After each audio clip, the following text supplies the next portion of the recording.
Sampai depan ni trainers pun dah tak ada. Okey, ni yang diketahui sebenarnya kat China sebenarnya dia dah hampir lengkap dah. Dah lengkap. Dan macam manusia lah.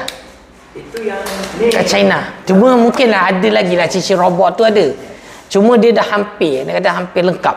Dia yang siapa nama dia? Asteroid apa nama yang Cina. Jadi nak training pada generasi ni macam mana? Yang tak payah drive. Sampai depan ni trainers pun dah tak ada. Tak, tapi trainers kena ada. Kerja training ni dia akan wujud. Dia akan wujud sampai ke akhirnya sebab dia adalah berkenaan jiwa. Macam doktor lah. Doktor mesti ada.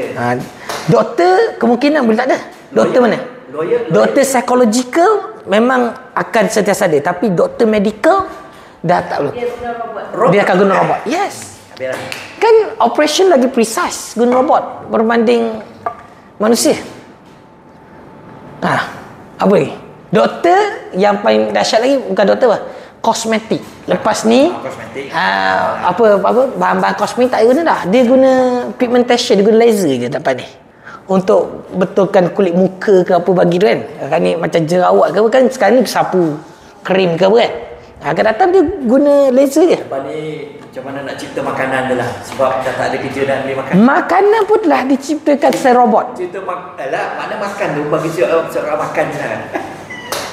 Tapi betul makanan sekarang ni pun kan saya baru balik daripada saya turun 3 hari dengan KTM. Lepas tu saya dengan Mahsa University College. Mahsa.